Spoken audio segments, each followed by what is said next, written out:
My name is Abby Mitchell. I'm 32 now, but this story begins 7 years ago, when I was still naive enough to believe in happy endings. Back then, I lived in a small apartment with my fiance, Jason Reynolds. We'd been together since college, 5 years of building what I thought was an unshakable foundation for our future. Jason was tall with dark hair and the kind of smile that made everyone like him instantly. He worked as a financial advisor at a local firm, and I was just starting my career in marketing. We weren't rich, but we were comfortable. Or so I thought. My family consisted of my parents, Robert and Linda Mitchell, and my younger sister, Olivia. She's 3 years younger than me and has been the apple of my parents' eye since the day she was born. Growing up, it was always Olivia this and Olivia that. They attended all her recitals and games but somehow always had an excuse when it came to my events. I'd gotten used to it, though it still stung sometimes. When Jason proposed to me on our 5th anniversary, I was over the moon. We'd discussed marriage before, but the actual proposal still caught me by surprise. That night, I called my parents to share the news. "Mom, Jason proposed, we're getting married." There was a pause on the other end of the line. "That's wonderful, honey," my mother finally said, her voice oddly flat. "We should all get together to celebrate." I was surprised by her lack of enthusiasm, but chalked it up to her being tired. My sister's reaction was even stranger when I called her. "Oh, well," Olivia said, "congratulations, I guess." "Thanks," I replied, confused by her tone. "I hope you'll be my maid of honor?" "Of course," she answered quickly, "wouldn't miss it for the world." Jason and I decided on a small wedding. We wanted only close friends and family, about 50 people total. We figured we'd save money that way and put it toward a down payment on a house instead. But when we met with our parents to discuss the plans, we got a shock.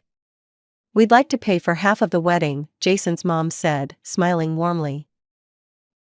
"And we'll cover the other half," my father added. I nearly choked on my coffee. My parents had never offered to pay for anything significant in my life before. College? I took out loans. First car? Saved up myself. But now they wanted to foot the bill for half my wedding? "Are you sure?" I asked, looking at them suspiciously. "Of course we're sure," my mother said, patting my hand. "It's your big day, Abby." I should have seen the red flags then. The way my mother avoided eye contact. The strange smile on my father's face. But I was so thrilled by their unexpected generosity that I chose to ignore it all. With the budget no longer a concern, I decided to splurge on my dress. I found it at a boutique downtown, a gorgeous A-line gown with delicate lace sleeves and a train that seemed to go on forever. It cost more than I'd ever spent on anything, but the moment I tried it on, I knew it was the one.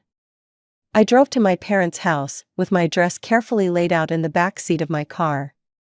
When I walked into the living room, Olivia was sprawled on the couch, scrolling through her phone. She barely looked up when I entered.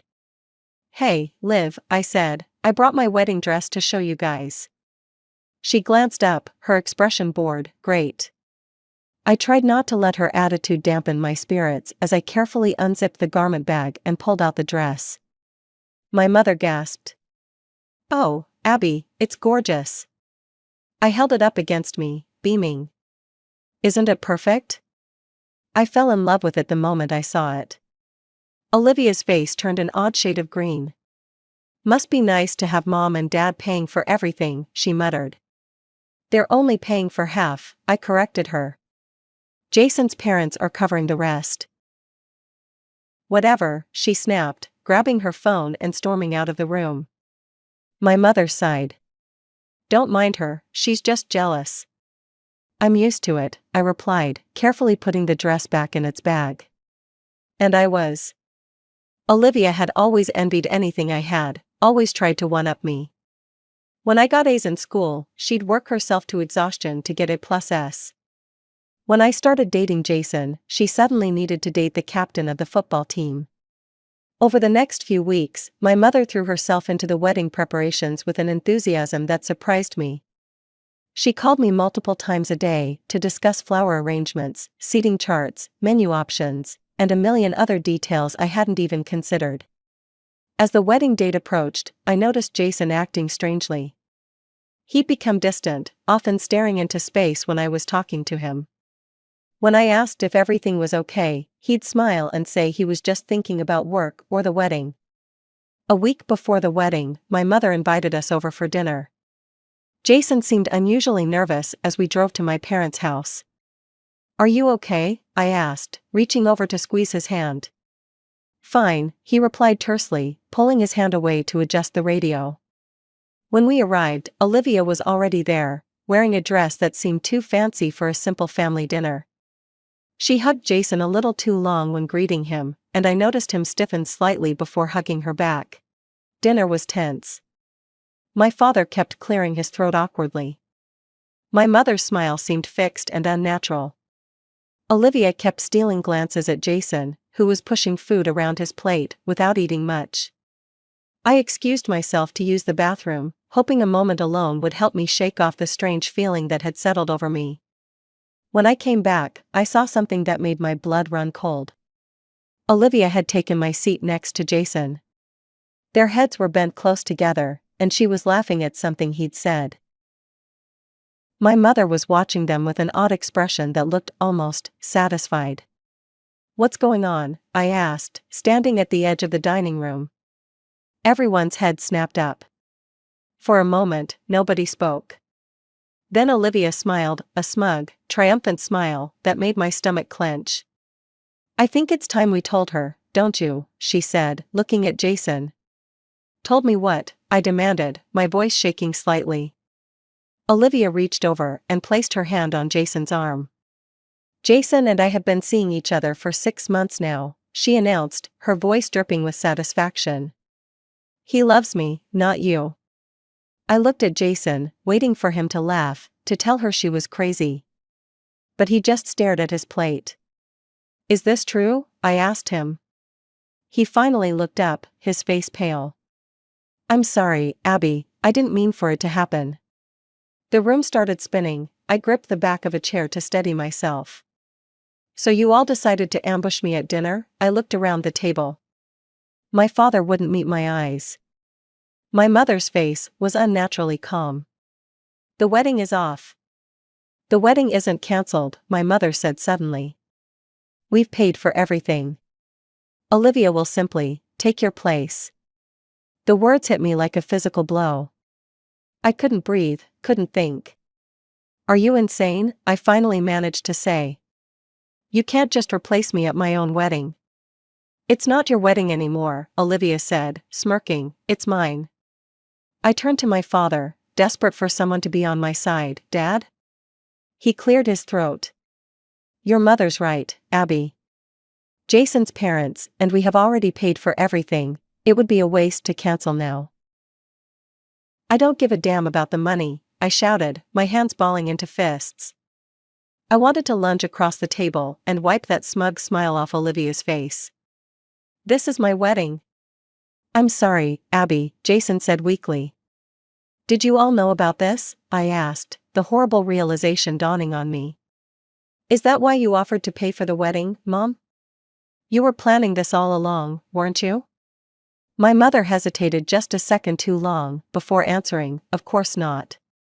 That slight pause told me everything. "Why did you wait until a week before the wedding to tell me?" I asked, my voice breaking. Jason remained silent, but Olivia had no such reservations. "Jason was too much of a coward to tell you himself," she said with a shrug. I had to take matters into my own hands.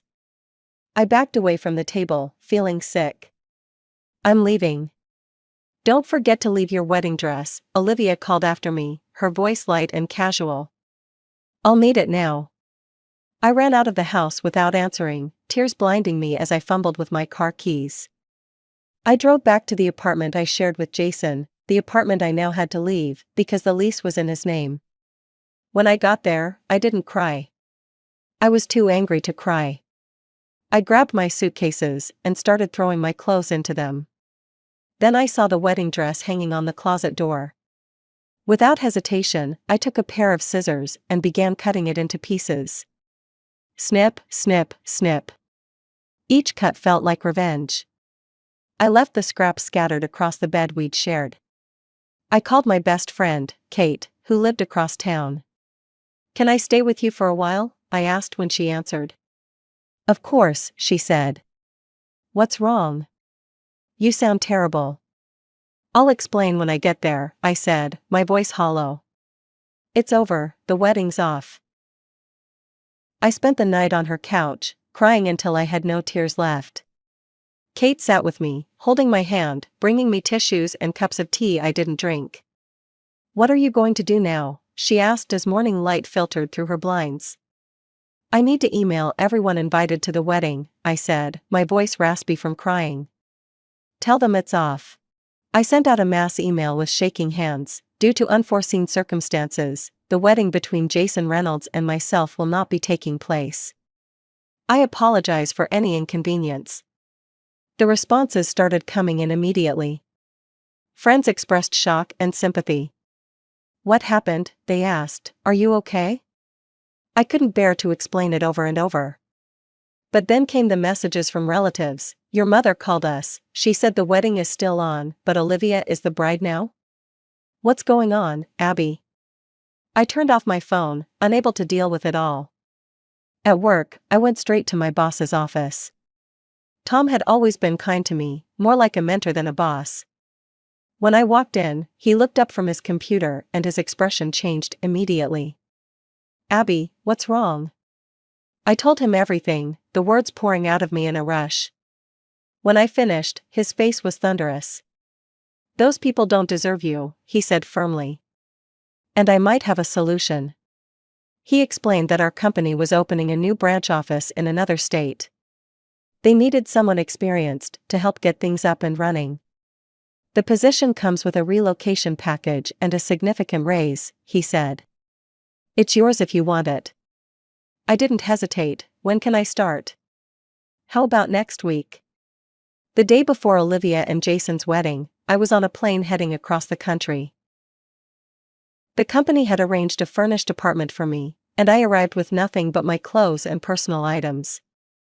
I threw myself into my new job, working longer hours than required, taking on extra projects. My boss noticed and was impressed.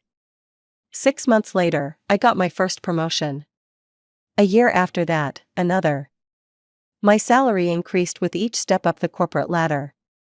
3 years after moving, I had saved enough for a down payment on my own apartment. The mortgage payments were high, but my salary could handle it. For the first time in my life, I owned something substantial. Something that was entirely mine. My Aunt Meredith, my mother's sister, was the only family member I stayed in contact with. She called monthly and sometimes visited. She never mentioned my parents unless I asked, and I rarely did. One day, during one of her visits, she brought news I hadn't asked for. "Olivia had another baby," she said hesitantly. "That makes 3 now."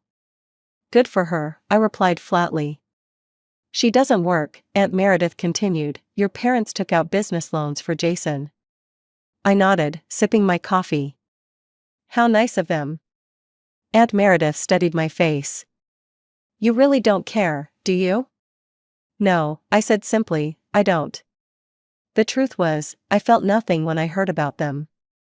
No anger, no satisfaction, no regret. They had become strangers to me, characters in a story I'd read long ago and mostly forgotten. 7 years passed. I paid off my mortgage early, due to several substantial bonuses. I had a good life, friends, a career I loved, financial security, and most importantly, freedom. I had finally found peace. It was a Tuesday afternoon in October when my phone rang with an unfamiliar number. I almost let it go to voicemail, but something made me answer. "Hello?" There was a pause, and then, "Abby, it's your mother. Please don't hang up, I know I have no right to call you. I know what we did was unforgivable. But please, just listen." I said nothing, letting the silence stretch between us. In the background, I could hear what sounded like a child crying. Things are bad, Abby, she continued when I didn't respond, really bad. Jason's business failed completely. The loans your father and I took out for him, we can't pay them back. The bank is threatening foreclosure on our house. I let out a bitter laugh, and this concerns me how, exactly?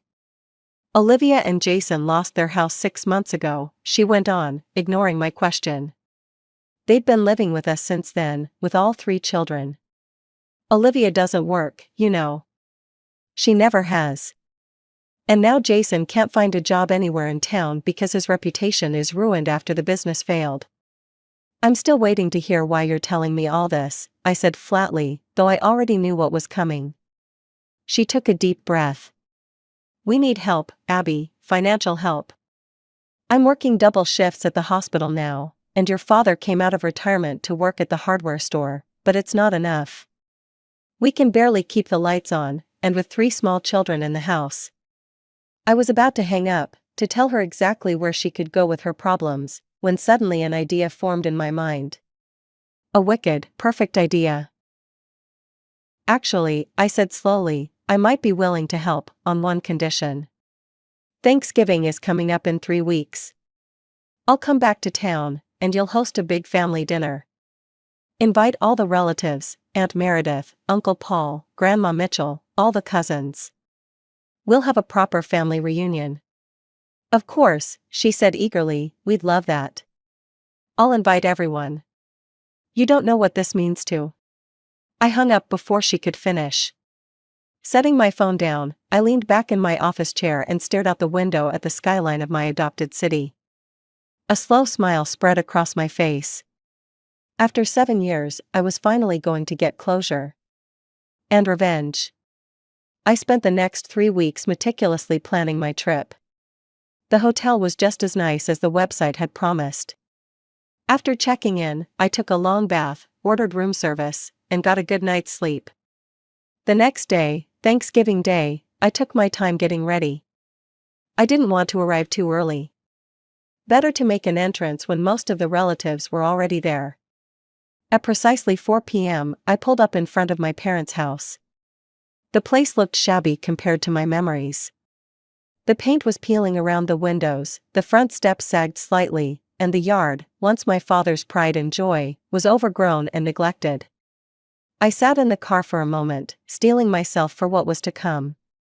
Then I grabbed the small purse containing my surprise and walked to the door. My mother answered on the first knock. Her face lit up with a smile that didn't quite reach her eyes. Abby, you came, she moved as if to hug me, but I stepped past her into the house, avoiding the contact. I said I would, I replied coolly. The inside of the house wasn't much better than the outside. The furniture was the same as I remembered, but shabbier, worn. Toys were scattered across the living room floor, and I could hear children's voices coming from somewhere deeper in the house. My mother led me through to the kitchen, where Olivia was setting the table. She looked up as I entered, and I saw the flash of envy in her eyes as she took in my appearance, my clothes, my obvious success. She'd gained weight since I'd last seen her, and there were dark circles under her eyes. Her clothes were cheap and slightly out of style. Hello, Olivia, I said, my voice perfectly pleasant, you look tired. Before she could respond, 3 small children burst into the kitchen, followed by a harried-looking man I barely recognized as Jason. He'd aged badly, his hairline had receded, and he'd developed a paunch. When he saw me, he froze like a deer in headlights. An awkward silence fell over the kitchen. My father entered from the back door, looking older and more stooped than I remembered.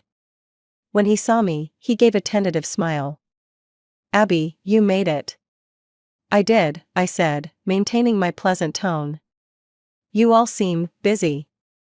Should I come back later? No, my mother said quickly, everything's under control. The turkey's almost done, and the relatives should be arriving any minute. Why don't you go sit in the living room? I'll bring you a drink. I nodded and headed for the living room, aware of the whispered conversation that started the moment I was out of sight. I'd barely sat down when the doorbell rang, announcing the arrival of the first relatives. Over the next half hour, the house filled with family members, some I hadn't seen in years, others I'd kept in touch with through Aunt Meredith. Finally, dinner was served. Throughout the meal, my mother kept steering the conversation toward me, my job, my life in the city. I answered politely but briefly, giving away as little as possible. I could see the growing frustration on Olivia's face as the attention remained focused on me, rather than her or her children. When it was time for dessert, a store-bought pumpkin pie, my mother gave me a meaningful look. "Abby, perhaps you'd like to say something before we serve the pie?" This was it. The moment she'd been waiting for. The moment I'd been waiting for. I stood up, smoothing my dress, and looked around the table. All eyes were on me, some curious, some expectant. My parents and Olivia were smiling, probably anticipating my announcement of financial support, maybe even thinking I'd decided to forgive and forget. They couldn't have been more wrong. "I'd like to thank everyone for coming today," I began, my voice steady and clear. "It's been a long time since I've been back in this house, and there's a reason for that. A reason I think some of you know, but others may not." My mother's smile began to fade, uncertainty creeping into her expression. 7 years ago, I was supposed to get married. I had a beautiful dress, a venue booked, invitations sent out. My parents had generously offered to pay for half the wedding, something that surprised me at the time, given that they'd never shown much interest in supporting me before. I looked directly at my mother as I spoke, watching her face grow pale. A week before the wedding, I discovered the truth. My fiance, Jason, had been having an affair with my sister, Olivia. But that wasn't the worst part. "Abby," my mother interrupted, her voice tight with warning. "This isn't the time or place." "This is exactly the time and place," I countered smoothly. I turned back to the table of relatives, many of whom were looking increasingly uncomfortable. My parents knew about the affair. In fact, they had planned all along for Olivia to take my place at the wedding. They didn't tell me until a week before, when they ambushed me at a family dinner much like this one, informing me that the wedding would still take place, just with my sister as the bride instead of me. Gasps and murmurs rippled around the table. Aunt Meredith, who already knew the story, reached over and squeezed my hand in support. "When I said I was canceling the wedding," I continued, "my mother informed me that I had no right to do so, as they had paid for it. As I left that night, Olivia called after me, asking me to leave my wedding dress for her, since I wouldn't be needing it anymore. I went home, cut that dress into pieces, packed my things, and left town the next day. I haven't spoken to any of them since." The silence around the table was deafening. My father was staring at his plate. Jason looked like he wanted to sink through the floor. My mother's face was a mask of controlled panic. "Until 3 weeks ago," I went on, when my mother called me out of the blue. "It seems that Jason's business venture, funded by loans from my parents, has failed spectacularly. They're about to lose their house. Olivia, Jason, and their 3 children are living here because they've already lost theirs. And now, after 7 years of silence, they've reached out to me for financial help." I reached into my purse and pulled out a small envelope. Opening it, I removed 5 crisp $100 bills and placed them on the table. "This is what you deserve," I said, looking each of them in the eye. $500. Not because you need it, but because I want you to understand exactly how little your betrayal means to me now. I could give you more, much more, but that would imply that I care, and I don't. Not anymore." I turned to address the other relatives at the table. "I apologize to all of you for ruining Thanksgiving dinner. That wasn't my intention. But I couldn't let them continue this charade, pretending we're one big happy family when the truth is, they discarded me the moment it was convenient." As I walked toward the door, I heard chairs scraping behind me. Aunt Meredith was the first to follow, then Uncle Paul, then my cousins Mark and Sarah. By the time I reached the front door, more than half the table had abandoned their meals. I slept better that night than I had in years.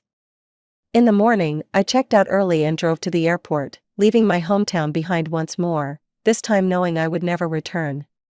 A week after I returned home, Aunt Meredith called. "Well, you certainly left an impression," she said, a hint of admiration in her voice. "How bad is it?" I asked, not sure if I really cared. "Pretty bad," she admitted. "No one is speaking to your parents. Your mother tried to call cousin Jennifer yesterday to borrow some money, and Jennifer hung up on her." "That's not my problem," I replied. "Your father says they might have to declare bankruptcy," she continued. "They spent all their retirement savings trying to keep Jason's business afloat."